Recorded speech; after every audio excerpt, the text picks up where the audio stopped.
रामायण वाल्मिकी ऋषींनी लिहिलं तर ते कसं लिहावं हे काय सुचत नव्हतं। ते संपूर्ण 6 खंडात असलेलं 500 प्रकरण म्हणजे सर्ग मध्ये असलेलं 24,000 श्लोकांचं रामायण वाल्मिकी ऋषींनी लिहिलं। रावणाला याच्या पूर्वी देखील रामाच्या पूर्वी देखील 2 व्यक्तींनी हरवलेले आहे।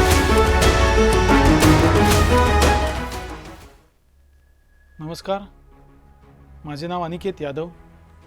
आपण राम मंदिराची रामाची प्रभू रामाची माहिती आपण घेत आहोत।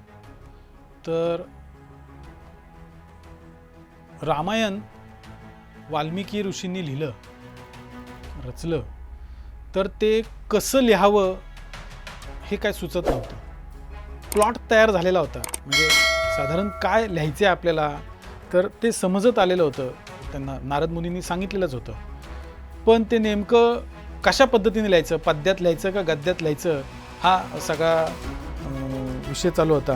तेवढ्यामध्ये तर ते भारद्वाज ऋषी आणि वाल्मिकी ऋषी हे तमसा नदीच्या किनाऱ्यावरती बसलेले असताना तर तिथे सारस पक्षाला पाहून एका शिकाऱ्याने बाण मारला, एका शिकाऱ्याने, आणि त्यावेळी त्यांच्या तोंडून एक काव्य बाहेर पडलं आणि त्यांच्या लक्षात आलं की आपल्याला ब्रह्मदेवानीच ही आज्ञा दिलेली आहे की याच पद्धतीने हे ऋचांच्या माध्यमातून ह्या कवीच्या माध्यमातून हे काव्य लिहिलं जावं। आणि म्हणून ते संपूर्ण 6 खंडात असलेलं 500 प्रकरण म्हणजे सर्ग मध्ये असलेलं 24,000 श्लोकांचं रामायण वाल्मिकी ऋषींनी लिहिलं। आणि हे लिहिल्यामुळं वाल्मिकींना आदिकवी म्हटलं गेलं। पण सुरुवातीला या ग्रंथाचं नाव म्हणजे या पूर्णपणे या सगळ्या गोष्टीचं नाव आता आपण रामायण म्हणतो, पण त्यावेळी त्याला पौलस्य वध असं नाव होतं। पौलस्य काय तर रावणाचं नाव आहे पौलस्य। रावण ही एक पदवी आहे, तर तो जो पौलस्य आहे तर त्याचा वध या रामाने केला आपल्या। म्हणून या ग्रंथाचं नाव पूर्वी पौलस्य वध किंवा दशानन असं नाव होतं, म्हणून दशानन वध असं या ग्रंथाचं नाव होतं। परंतु नंतर हे बालकांड, नंतरचं उत्तरकांड वगैरे हे सगळं त्यामध्ये ॲड झाल्यानंतर या सगळ्या ग्रंथाला रामायण हे नाव आपसुकच पडलं गेलं। पण सुरुवातीला त्या ग्रंथाचं नाव पौलस्य वध असं ठेवलेलं होतं। या ग्रंथामध्ये काही महत्त्वाच्या गोष्टी माझ्या लक्षात आल्या की ज्या आज फारशा पाहिल्या जात नाही। तर त्या बहरी नावाचा एक राजा आहे की जो फार प्राचीन आहे आणि तो भारतीय इतिहासाला माहिती असलेला पहिला राजा म्हणून ओळखला जातो। त्याचं नाव बहरी असं दिलेलं आहे। त्या 10वा वंशज झाल्यावर 11वा जो झाला त्याचं नाव आहे प्रचेत।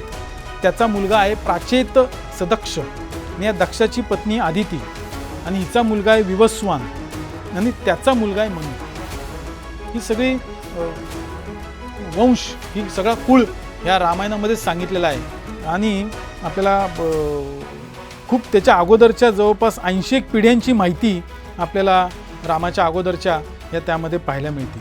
आणि या मनुच्याच काळी पहिला प्रलय झाला असं सांगितलं जातं। जो प्रलय झाला त्यात समुद्र खवळला आणि जो शेवटी राहिला तो राजा मनु, आणि तो त्यावेळी आपल्याला माहिती आहे की तो एका प्रलयामधून फार बाहेर पडला। नंतर तो जो काय सगर नावाचा राजा इथे झालेला आहे, सगर, नंतर त्या सगराने खरं समुद्रावर ताबा मिळवला म्हणून त्याचं सागर, म्हणून त्याचं नाव सगर असं पडलं।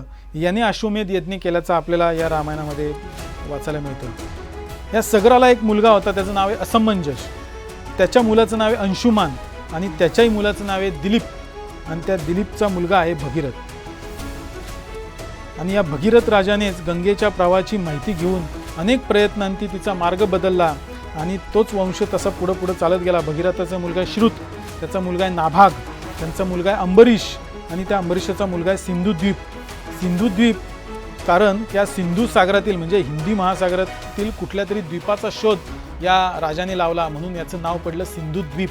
बघा, आपल्या राजांच्या नावामागे देखील किती परंपरा आहे मोठी, किती मोठा त्यांचा पराक्रम आहे हे आपल्याला लक्षात घेतलं पाहिजे। फक्त रामापुरतंच आपण मर्यादित न राहता रामाच्या पूर्वजांनी देखील किती महान काम केलेलं आहे हे आपल्याला इथे दिसतं। इक्ष्वाकू राजापासून रामापर्यंत जवळपास 65 ते 80 पिढ्या येतात असं साधारण म्हटलं जातं। रामाचा जन्म ची नोंद आपल्याला पाहायला मिळते की मंगळवार दिनांक 4 डिसेंबर इसवी सन पूर्व 7323 अर्थात चैत्र शुद्ध 9 पुनर्वसू नक्षत्राला प्रभू रामाचा जन्म झाला। ही नोंद आपल्याला पविवर्तकांच्या रामायणामध्ये मिळते। आता नंतर निलेश ओके त्यांनी 12,200 वर्ष जुना असा साधारण हा काळ सांगितलेला आहे। तर हे देखील फार महत्त्वाचं गोष्ट आहे।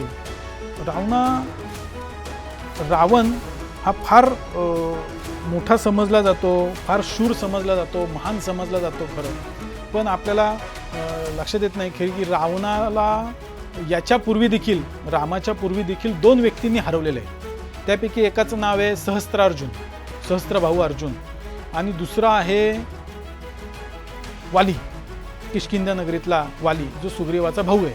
त्यांनी तर त्या वालीने द्वंद्व युद्धाचं निमंत्रण दिलं, या रावणानेच दिलं वालीला, आणि वालीने त्याला इतकं सतवलं की त्यांनी हार मान्य केली आणि त्याला त्याच्या वालीने आपल्या बगलेत दाबून अक्षरशः फेरी मारली या लंकेला, त्याच्याच सैन्याभोवती, त्याच्याच नगरीभोवती, आणि त्याला आपल्या तुरुंगात आणून टाकले वालीने रावणाला। मग रावणाला तुरुंगात टाकल्यानंतर पंचायत झाली।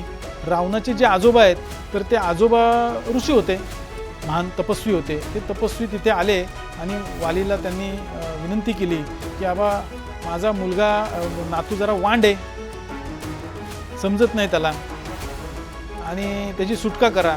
ती विनंती केल्यामुळे त्यांनी सुटका केली आणि त्यावेळी त्यांचा एक तह झाला की त्या अग्नीला साक्षी धरून तह झाला की तो तह असा होता की दोघांनी पुन्हा भविष्यात वाद करायचा नाही। म्हणून रामाला ज्यावेळेस सुग्रीवाकडे आला त्यावेळेस वालीला मारायची गरज का निर्माण झाली तर ती याच्यासाठी, कारण आत्ता आपण जे इतिहासात पाहतो की बाबा वालीला रामाने मारलं, त्याला दूषणं दिली जातात, पण त्याच्यामागे ही देखील गोष्ट कारणीभूत होती रावणाला। आणि अजून एक गोष्ट अशी आहे, मी वाचताना माझ्या लक्षात आली की ज्यावेळेस हे किष्किंधा नगरीचाच आत्ता विषय चालू आहे म्हणून किष्किंधा नगरीमध्ये आल्यानंतर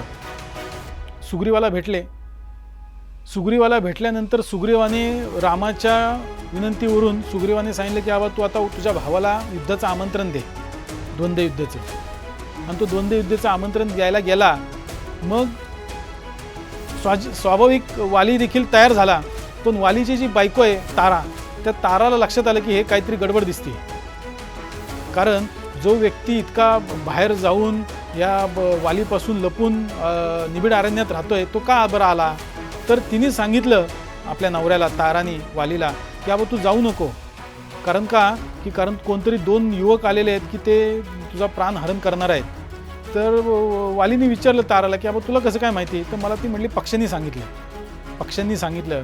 हे मला असं वाटतं की तारा जी आहे वालीची बायको, तर तिला पक्ष्यांची भाषा येत असावी, की तिला आज या आपण पक्ष्यांची भाषा येणाऱ्याला नीलावंती असं म्हणतो, तर ती भाषा या जे आदिवासी आहेत, वनवासी आहेत, जे रानावनात राहतात त्यांना ही भाषा येत असणार आहे। तर ते आपल्याला तारा चरित्र वाचताना, ताराची माहिती घेताना ह्या काही गोष्टी माझ्या वाचनात आल्या, त्या तुम्हाला सांगितल्या।